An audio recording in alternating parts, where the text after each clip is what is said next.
کھڑے ہیں، بے یار و مددگار کھڑے ہیں.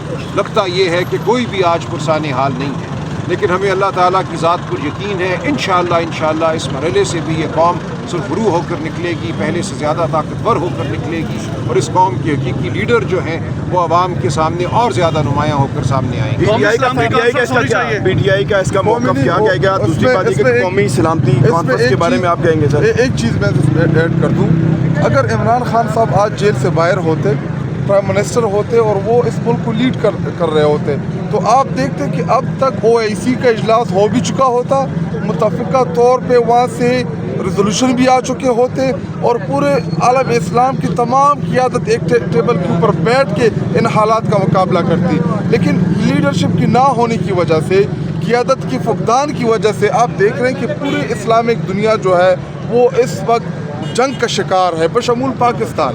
ہم افغانستان کے ساتھ لڑ رہے ہیں، ایران کے ساتھ امریکہ اسرائیل لڑ رہے ہیں، اور ایران جو ہے عرب ممالک کے ساتھ لڑ رہا ہے. تو اس وقت ایک ایسے لیڈر کی ضرورت ہے جو اس پوری دنیا کو اکٹھا کر سکے، جس کی رسپیکٹ ہو، جس کی لوگ سنتے ہوں، جس کی ایک پرسنالٹی ہو، جو سب کو بٹھا کے آپ کو ان تنازعات سے باہر نکال سکے. اس کا نام عمران خان ہے، اور بدقسمتی سے اس لیڈر کو ہم نے جیل میں بند کیا ہوا ہے، قید ناحق میں رکھا ہوا ہے. اس کی ملاقاتیں بند کی ہوئی ہیں، اس کی صحت کا حال احوال نہ ہمیں، نہ پارٹی کو، نہ فیملی کو، نہ وکلاء کو وہ بتایا جا رہا ہے. اور باقی جن آپ کانفرنس کی بات کرتے ہیں کہ جی نیشنل سیکورٹی کی کانفرنس بلانی چاہیے نہیں بلانی چاہیے، تو یہ سوال تو آپ حکومت سے جا کے کریں. آپ ہم سے کیا لینے آئے ہیں؟ کیونکہ وہ گنگے ہیں، آپ کو ملتے نہیں ہیں، میڈیا سے انٹریکٹ نہیں کرتے، میڈیا سے بات نہیں کرتے، اور آپ کسی بھی پاکستانی کو کسی بھی دنیا میں پاکستان کے موقف کا اندازہ نہیں کہ پاکستان کی طرف سے. تو عمران خان صاحب کی پے رول پہ رہائی کے لیے ایک درخواست دی گئی تھی اسلام آباد ہائی کورٹ میں، تو اس دفعہ کیوں نہیں دی گئی؟ کیا آپ نہیں سمجھتے کہ اس کا کوئی فرق نہیں پڑے گا؟ دیکھیں، پیرول پہ رہائی کی بات ہو سکتی ہے، لیکن آپ جانتے ہیں اس کا کوئی جو اس وقت نظام ہے اس پہ اثر نہیں ہونا. اس وقت جو خان صاحب کی صحت کے حوالے سے تشویش ہے، ان کی آنکھ کے حوالے سے تشویش ہے. آج صبح بھی ہم عدالت میں تھے، وہاں معاملے کو ایک ہفتہ آگے ڈال دیا گیا. اس وقت یہ نظام جو ہے گونگا ہے، بہرا ہے، بے حس ہے. ہم اس نظام کے سامنے کھڑے ہیں. جو بات آپ کے سامنے بالکل واضح ہے، شاید خٹک صاحب نے کی، میں کرتا ہوں کہ ہم نے اس نظام کا مقابلہ کرنا ہے. اس نظام کا مقابلہ ہم نے کرنا ہے تاکہ عوام کا، مسلم امہ کا حقیقی لیڈر عمران خان ہمارے ساتھ ہو، وہ اس قوم کو لیڈ کر سکے.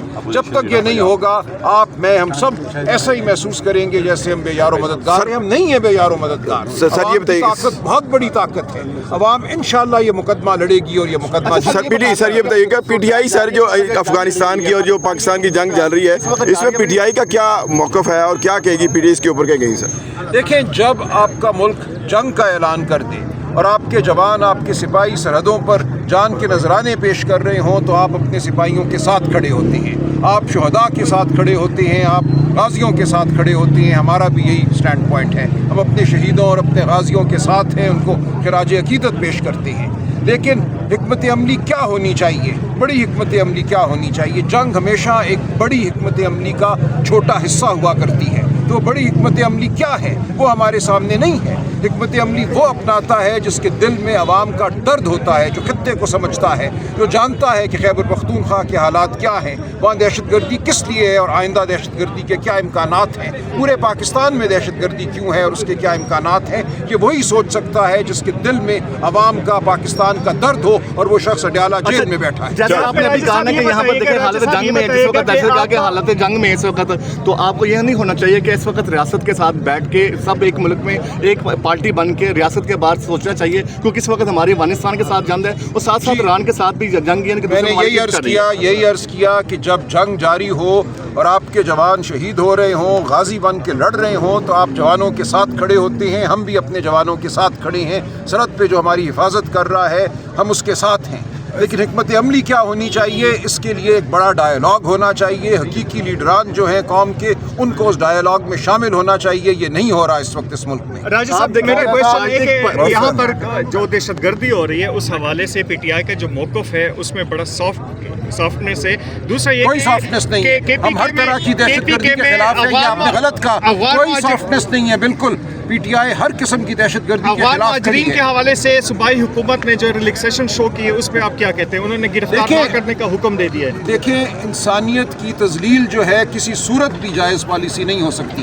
جو لوگ 40 سال سے 50 سال سے یہاں رہ رہے ہیں، 3 پشتیں یہاں پیدا ہوئی ہیں، وہ اردو زبان بولتے ہیں، ہماری معیشت کا حصہ ہیں، پشتو زبان تو ہے ان کی زبان.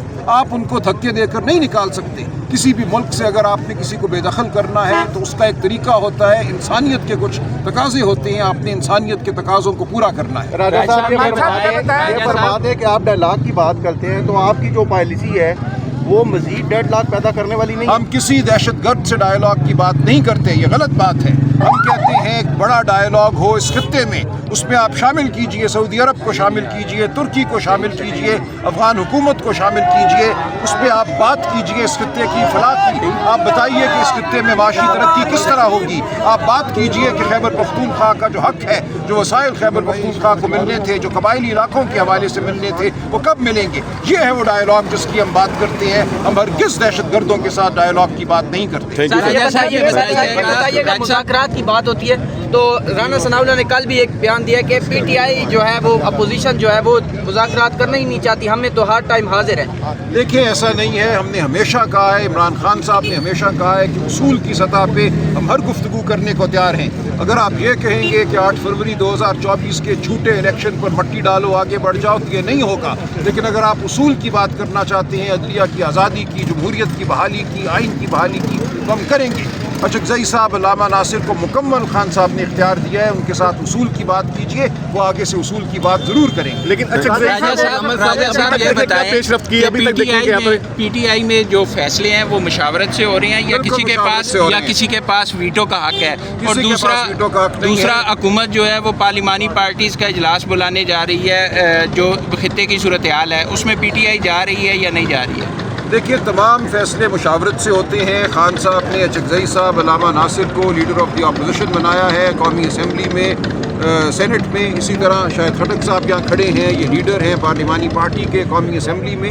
تمام فیصلے مشاورت سے ہوں گے. پارٹی کے اندر جو ہمارے عہدیداران ہیں، ہم سب مل کر بیٹھتے ہیں. پارلیمان کے جو عہدیداران ہیں ان کے ساتھ مل کر بیٹھتے ہیں. ہماری پارلیمانی پارٹی کا ایک گروپ ہے، ہماری پولیٹیکل کمیٹی ہے، ہر سطح پہ مشاورت ہوتی ہے. کوئی فرد واحد فیصلے نہیں کرتا.